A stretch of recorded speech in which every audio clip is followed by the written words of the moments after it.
Nagewaza, throwing techniques. Waza is further broken down into tachiwaza, which is throwing techniques involving hand, hip, or leg, and sutemewaza, which is sacrifice throws, using your body to take your opponent down. Tachiwaza has three subcategories: tewaza, hand throws; koshiwaza, hip throws; and ashiwaza, leg throws.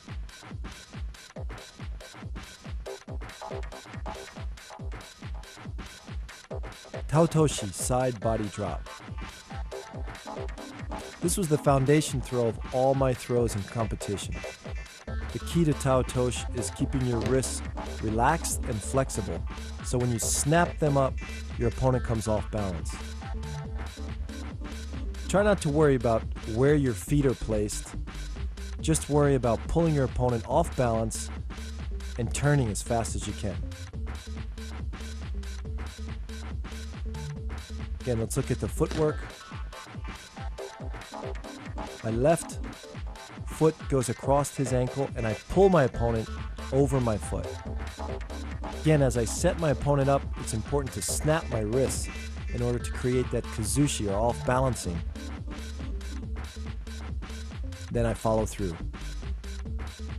Remember, the key to throwing for ippon, or full point, is to use your whole body, not just your arms or legs, but your whole body committed 100%.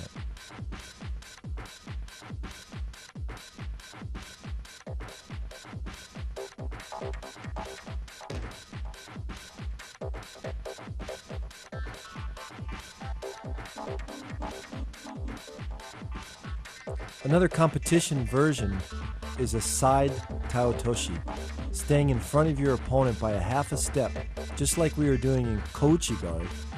This time I'm just going to step across and throw him with taotoshi. It's a very quick and effective throw. The key to making this successful is setting your opponent up and staying that half a step in front of him. The timing is on the second step is when you should attack. Just think about your legs stepping across and keeping the throw nice and tight and quick. A common problem in taotoshi is your opponent holding you out and not letting your left hand or your lapel hand come in. So one way around this is to come in with one hand. I often did this in competition against a right-sided opponent. Watch as I come in, I bring my left hand across and just leave it in the elbow joint of my opponent's left arm. Keep the pulling hand very tight, and the quickness of the body turn will complete the throw. Ippon seonage, shoulder throw. Another classic move in judo. This throw you can see in many Olympic and international competitions. Let's break it down. As I'm moving backwards, my feet are going to be shoulder width apart, back straight, and follow through. In detail, let's look at my body position. My legs are shoulder width apart, my knees are slightly bent, my back is going to be straight. As I turn my body, I'm pulling his arm as tight as possible to trap his bicep in between my elbow, my forearm, and my shoulder. Then I drop my body and throw.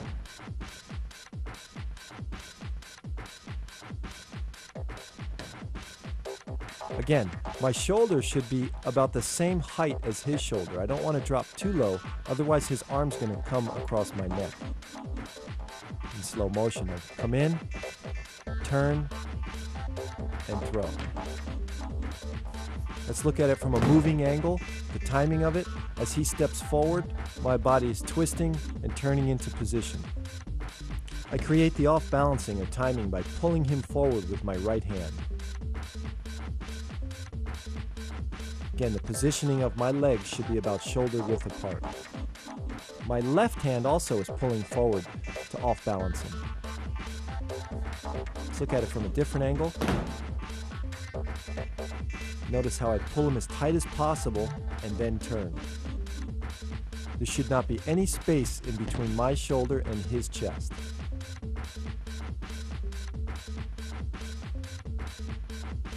When done with the proper quickness and timing, this throw, ippon seonagi, can be very effective, especially against bigger opponents.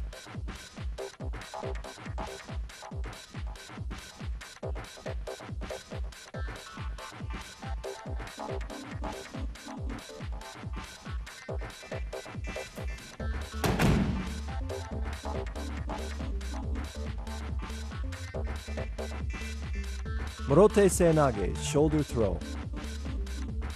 The difference between morote and ippon seonage are only the fact that my left arm is curling underneath his armpit as opposed to letting go and coming straight under the arm.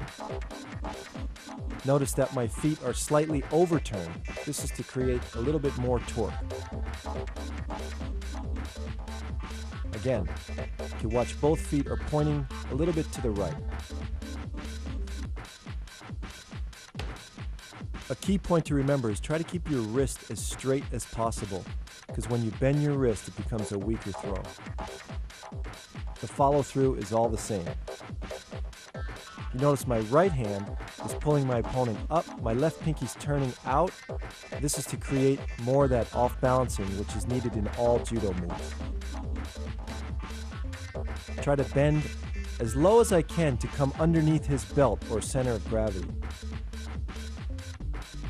Let's look in slow motion at the timing. Notice my right hand pulling his leg forward. As he steps forward, I twist in for the throw.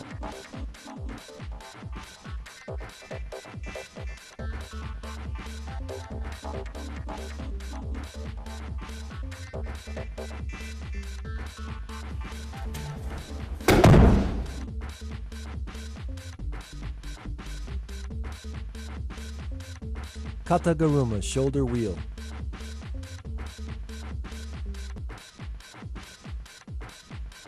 Kataguruma, surprisingly, is a hand technique. And what that means is your hands or wrists basically create the opening or the off-balancing as your body drops underneath. Notice how my hand pulls up, he moves onto his toes, I drop my body underneath and try to lift with my legs, keeping my back straight. Let's look in slow motion.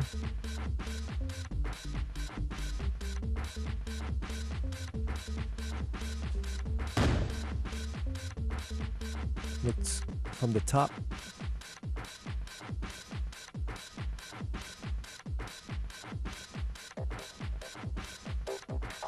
Now let's look at a more competitive version of Kataguruma. I simply duck under his far arm, lifting him onto my shoulders and throwing him back into the rear.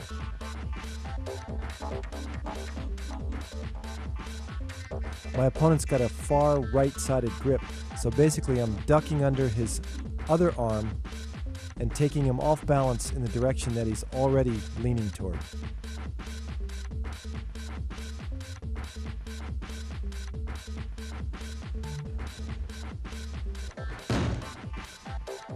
This takes a strong back, but again, you're lifting with your legs and not with your back.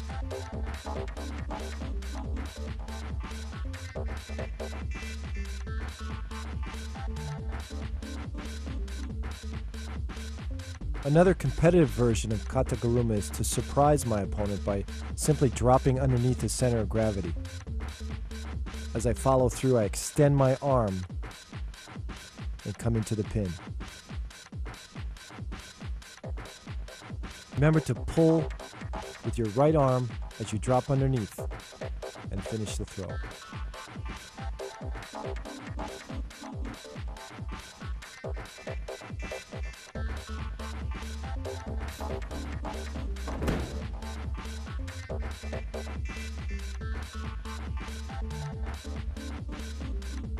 Uki otoshi, floating drop. A classic throw taught in kata, this throw demonstrates the essence of judo. As my opponent pushes or moves forward, I use his energy and strength against him, dropping my knee and throwing him forward. It's important to control the hikite, or the pulling arm. As I drop, I'm going to pull and whip my opponent across.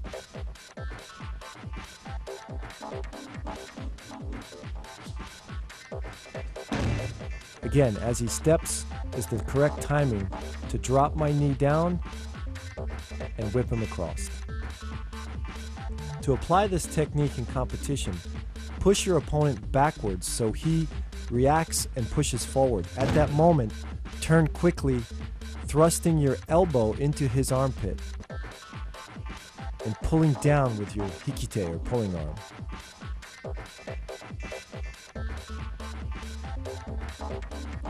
This timing involving all your body, your legs, and your arms creates that whipping motion.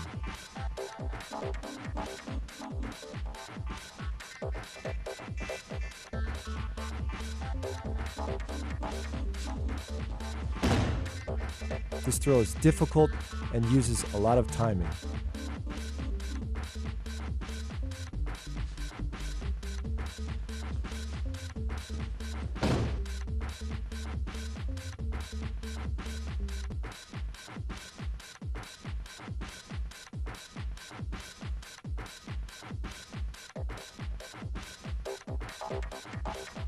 Sukuenage, scooping throw.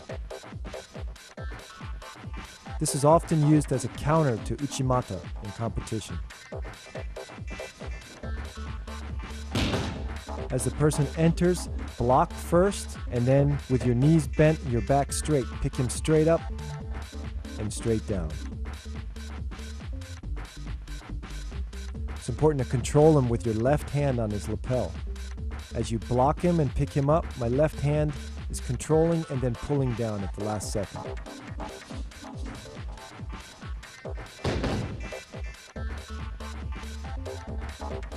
Watch in slow motion. Block, pick up, step, and finish.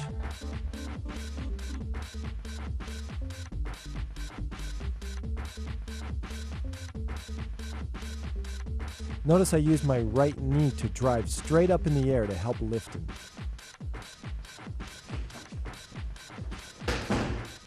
It's important to lift with your legs and not with your back.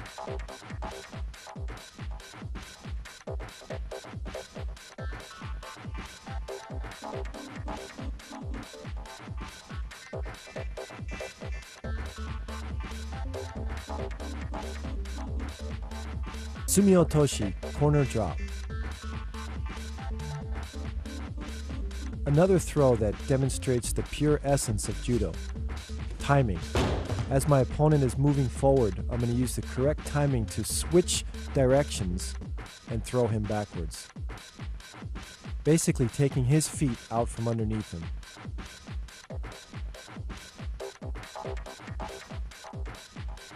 This is all done with control of the upper body and my wrists.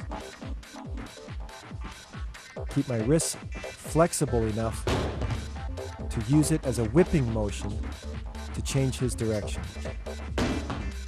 I'm also planting my feet deep into the mat and pushing back at the right time.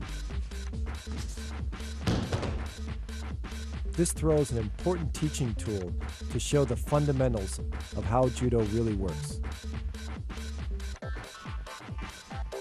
Morote gari, leg scoop.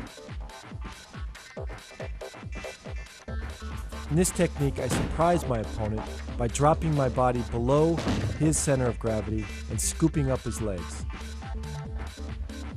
Notice how I stand upright, and as he approaches me, at the last second, I drop with my back straight, my knees bent, and drive straight forward. Try to grab just behind the knees.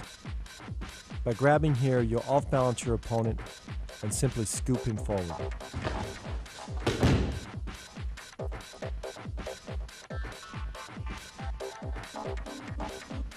Let's look at it from the top.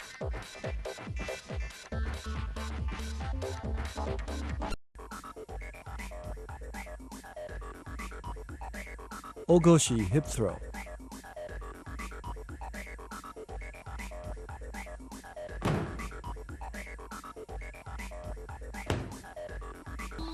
one of the first moves we learn as a beginner in judo. Ogoshi teaches you to lift with your legs and not your back. Your arm basically grabs around his back, sometimes grabbing the belt, other times just placing your hand behind his back. Pulling arm extends out. As you pivot, turn your head. Place your feet about shoulder width apart. Again, back straight as you lift your opponent.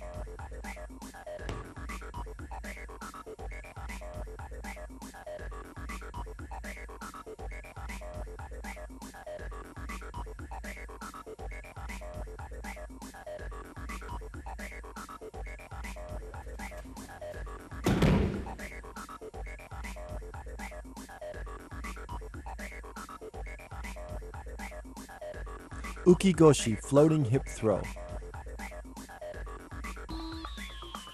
This is one of the foundation throws of judo. When I was training in Japan, the high school kids used to train an hour on this throw each day. Let's look at the hip placement. Notice my body is to the right side of his body. I'm not directly in front of him. My right hand is pulling him off balance as I turn in and create the throw. My left hand is placed about the middle of his back.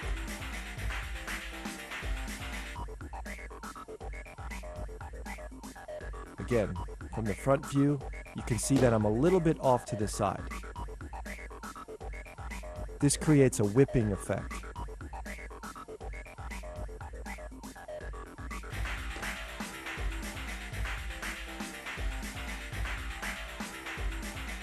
Now let's look at it as I'm moving into the opponent.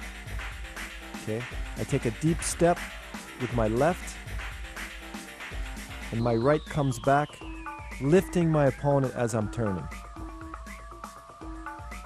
This is pure timing. Now in a different angle as I'm moving back, as his left foot comes forward, that's the time that I turn. Timing is essential in this throw.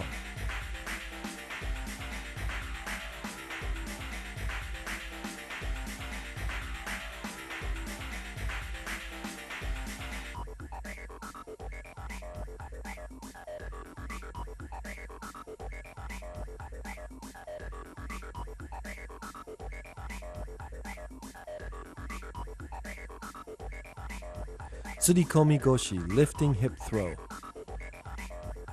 Another classic technique that every beginner should learn first.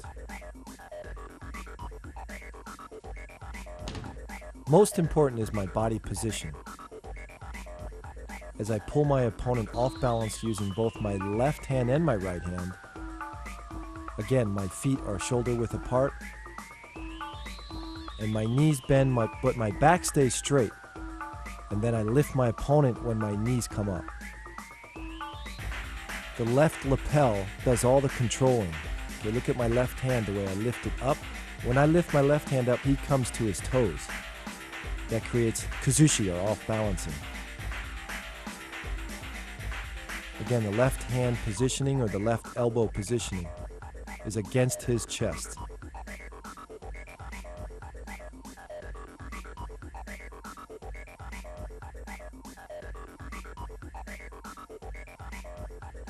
Let's look at the footwork. As I pull him forward, he steps forward, and then I turn.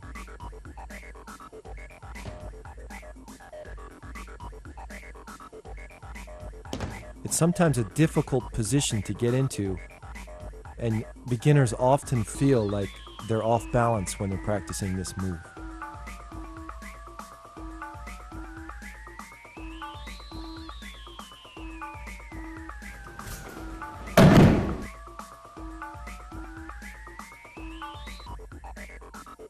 Harai goshi, sweeping hip throw. This throw is often used by tall fighters because their legs are long and they're able to sweep out their opponent's legs at ease. The timing is similar to like a koshiguruma or any other hip throw. When your opponent steps forward, you turn and kick out your left leg which sweeps out your opponent's legs. Again, the key to all hip throws are really in the off-balancing or the pulling. My right hand is pulling my opponent off balance, and the sweeping leg does nothing more than just follow through for the throw. It's important not to emphasize sweeping your opponent's legs out, but put more emphasis on off-balancing your opponent, letting your leg just be a guide.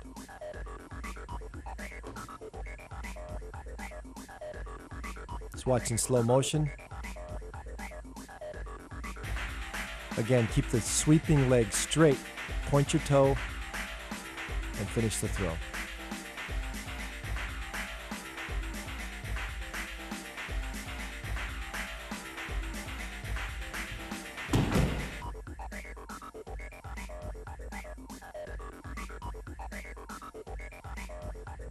Hanegoshi, spring hip throw. Another classic hip throw in Kodokan Judo.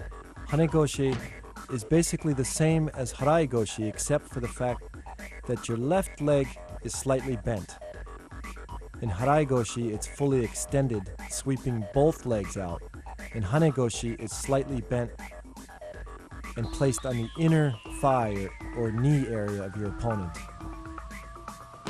The steps are the same. As my opponent follows my foot back, I step in and turn.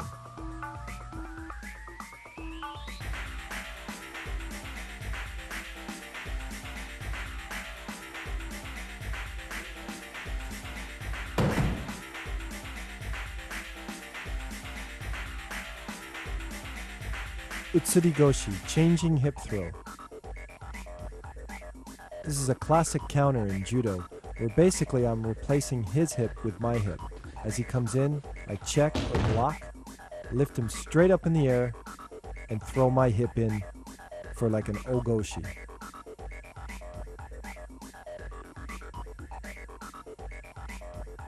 Posture is really important to keep your back straight as he attacks. Use your hip to block, and then bend your knees and throw your hip in.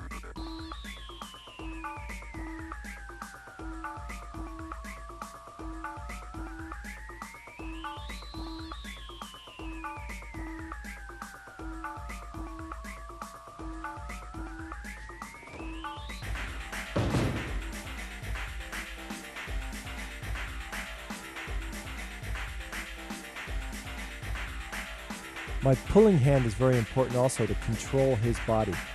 As I block, I keep him tight, close into me, and as I finish the throw, I pull with my right hand. Look from the top. Again, keeping my back straight, block, and switch hips. Ushiro goshi, rear hip throw. This is a classic counter against a hip throw, where I check and then basically just take my opponent straight up and straight back. Notice how I block with my hip first, bend my knees, lift with my legs, and take him straight back. This works well against a person who's a little bit taller than you because you're able to get underneath him easier.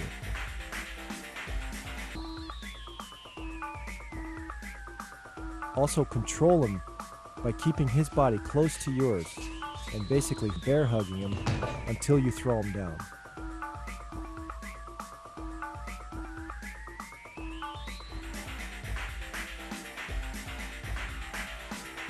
Again, keep my back straight.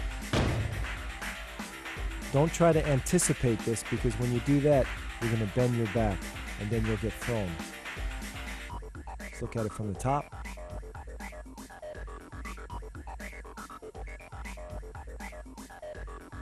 Straight up and straight down.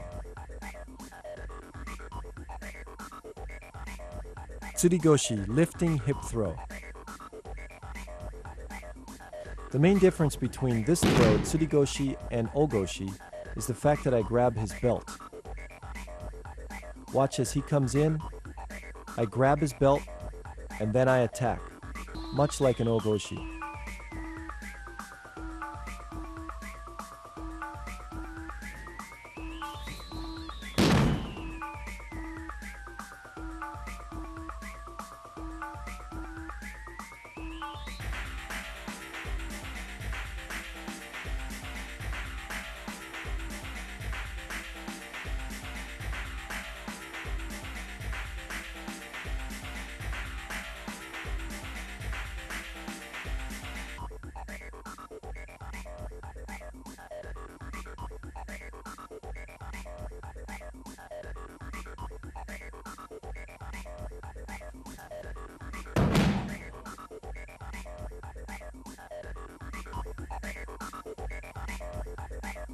Another variation is to pull my opponent down and grab his belt from over his shoulder. Basically, I use the same hip movement with my legs shoulder width apart, and I use the pulling arm to complete the throw.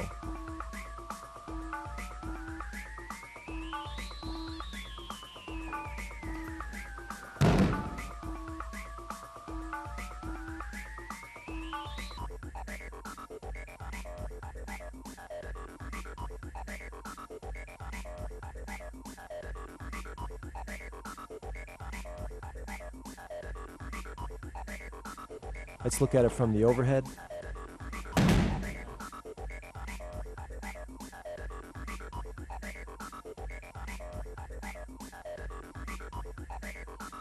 Koshi-guruma, hip wheel. This is one of the fundamental throws in judo. It's important to learn this well because it enhances your other hip throws. Let's look in slow motion. It's important to turn my hip completely and rotate my opponent around. My right hand pulls forward, my left hand comes around the neck and controls the back of the neck, pulling forward. Look at the position of my feet. They're shoulder width apart. My back is straight as I bend my knees. And then basically I lift my knees and lift my opponent off the mat at the same time.